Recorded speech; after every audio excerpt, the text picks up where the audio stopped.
Capítulo 31. A mãe. O que são os pais, em grande parte, hão de ser os filhos.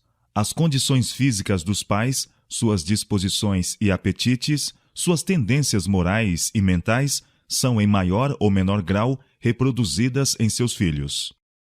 Quanto mais nobres os objetivos, mais elevados os dotes mentais e espirituais. E mais desenvolvidas as faculdades físicas dos pais, mais bem aparelhados para a vida se encontrarão os filhos. Cultivando a parte melhor de si mesmos, os pais exercem influência no moldar a sociedade e erguer as gerações futuras. Os pais precisam compreender sua responsabilidade. O mundo está cheio de laços para os pés da juventude. Multidões são atraídas por uma vida de egoísmo e prazeres sensuais. Não podem discernir os perigos ocultos ou o terrível fim da senda que se lhes afigura o caminho da felicidade.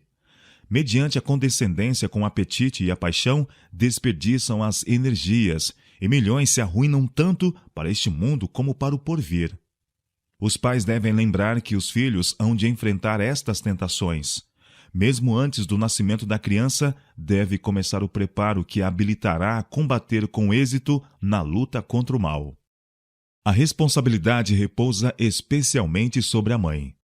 Ela, de cujo sangue a criança se nutre e se forma fisicamente, comunica-lhe também influências mentais e espirituais que tendem a formar-lhe a mente e o caráter. Foi Joquebede, a hebreia, que, fervorosa na fé, não temeu o mandamento do rei, a mãe de Moisés, libertador de Israel. Foi Ana, a mulher de oração e espírito abnegado, inspirada pelo céu, que deu à luz a Samuel, a criança divinamente instruída, juiz incorruptível, fundador das escolas sagradas de Israel. Foi Isabel, a parente e especial amiga de Maria de Nazaré, que gerou o precursor do Messias. É-nos ensinado nas Escrituras o cuidado com que a mãe deve vigiar seus hábitos de vida. Quando o Senhor quis levantar Sansão como libertador de Israel, o anjo do Senhor apareceu à mãe, dando-lhe instruções especiais com relação a seus hábitos e também quanto ao cuidado da criança. Agora, pois, não bebas vinho nem bebida forte, e não comas coisa imunda. Juízes capítulo 13, verso 7. O efeito das influências pré-natais é olhado por muitos pais como coisa de somenos importância. O céu, porém, não o considera assim.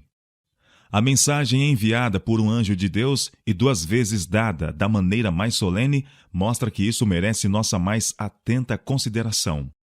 Nas palavras dirigidas à mãe hebreia, Deus fala a todas as mães de todas as épocas. De tudo quanto eu disser à mulher, se guardará ela. Juízes capítulo 13, verso 13. A felicidade da criança será afetada pelos hábitos da mãe.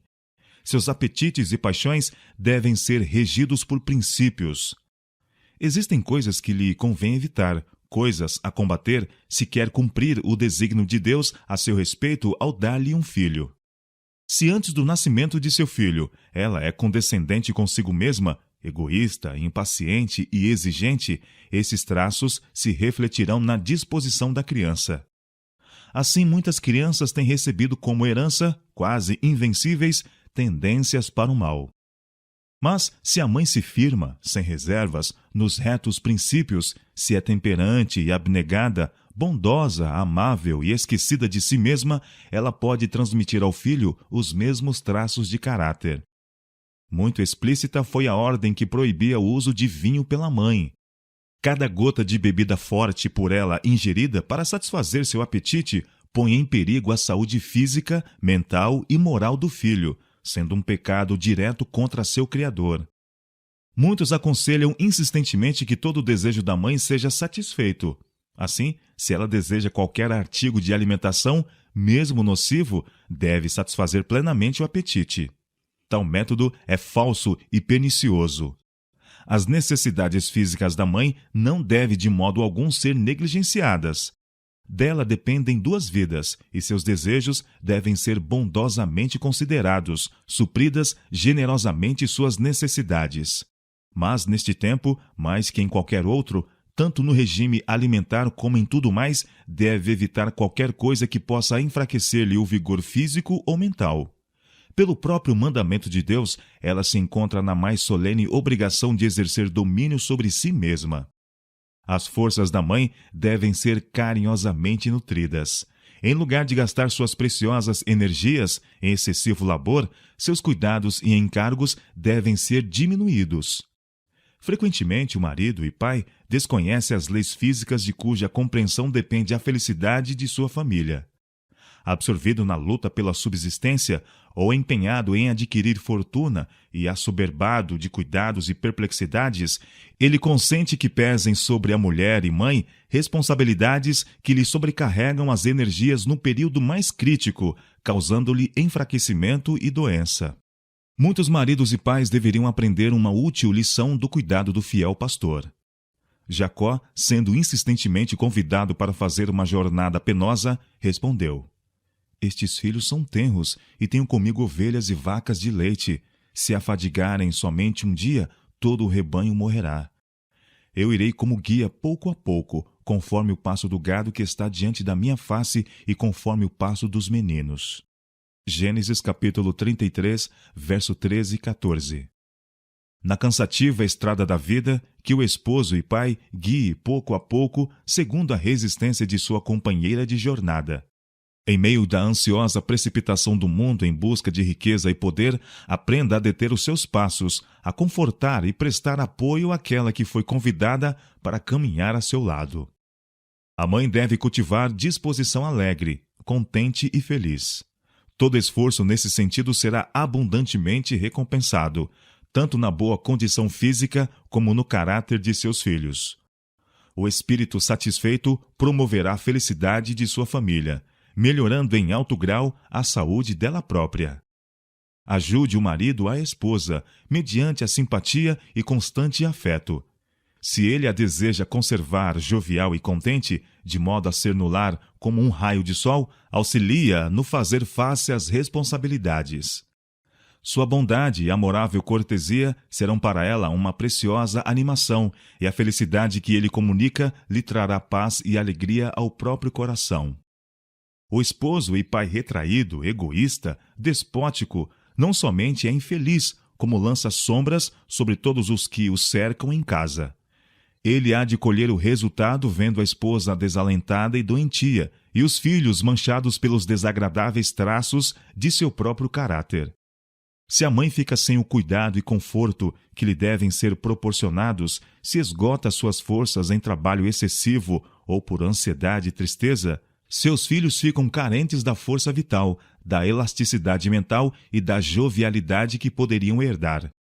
Muito melhor seria tornar a vida da mãe feliz e contente, pô-la ao abrigo de necessidades, trabalho fatigante e deprimentes cuidados, fazendo com que os filhos herdem boa constituição e possam abrir caminho na vida por suas próprias forças e energias. Grande é a responsabilidade posta sobre pais e mães, e a honra a eles conferida nesse fato de que devem ocupar o lugar de Deus para com os filhos. Seu caráter, vida diária e métodos de educação serão para os pequeninos a interpretação das palavras de Deus. Sua influência há de atrair ou alienar a confiança dos pequeninos seres nas promessas divinas. Felizes os pais cuja vida é um verdadeiro reflexo da divina, de modo que as promessas e mandamentos de Deus despertem na criança gratidão e reverência. Os pais cuja ternura, justiça e longanimidade representam para a criança a longanimidade, a justiça e o amor de Deus, e que, ao ensinarem o filho a amá-lo, a neles confiar e obedecer-lhes, estão ensinando-o a amar o Pai do céu, a nele confiar e obedecer-lhe. Os pais que comunicam ao filho semelhante dom, dotam-no com um tesouro mais precioso que a riqueza de todos os séculos, um tesouro perdurável como a eternidade. Nos filhos confiados aos seus cuidados, tem cada mãe um sagrado encargo de Deus. Toma este filho, esta filha, diz ele, educa-a para mim, forma-lhe um caráter polido como um palácio, a fim de que brilhe nas cortes do Senhor para sempre. O trabalho da mãe muitas vezes se afigura aos seus próprios olhos sem importância. Raras vezes é apreciado. Poucos sabem os outros de seus muitos cuidados e encargos. Seus dias são ocupados com uma série de pequeninos deveres, exigindo todos paciente esforço, domínio de si mesma, tato, sabedoria e abnegado amor. Todavia, ela não pode se vangloriar do que fez como de algum importante feito. Fez apenas com que tudo correspondesse suavemente no lar. Muitas vezes fatigada e perplexa, esforçou-se por falar bondosamente às crianças, mantê-las ocupadas e satisfeitas, guiar os pequeninos pés no reto caminho. Sente que nada fez. Assim não é, entretanto. Anjos do céu observam a mãe, fatigada de cuidados, notando suas responsabilidades dia a dia. Seu nome pode não ser ouvido no mundo, acha-se, porém, escrito no livro da vida do Cordeiro. Existe um Deus em cima no céu, e a luz e glória de seu trono repousam sobre a fiel mãe, enquanto ela se esforça por educar os filhos para resistirem à influência do mal. Nenhuma outra obra pode se comparar à sua em importância.